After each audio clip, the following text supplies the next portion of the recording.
বাংলাদেশের কোথাও যদি নির্বাচন না হয়, মেহেন্দিগঞ্জে, বরিশালে নির্বাচন হবে।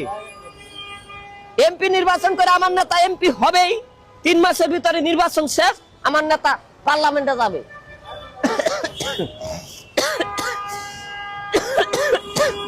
ছাত্রদের গ্রেপ্তারের দরকার নাই, এখন নির্বাচনের সময়।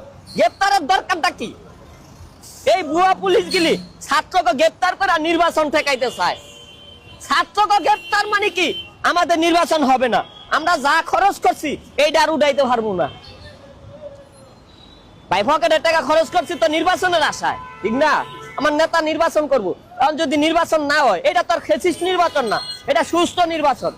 এই নির্বাচন যদি না হয়, টাকা খরচ করছি না, গাড়ি ভাড়া যাইতাছি আইতাছি, নেতার ক্যানভাস করতাছি, হ্যান্ডবিল দিতাছি।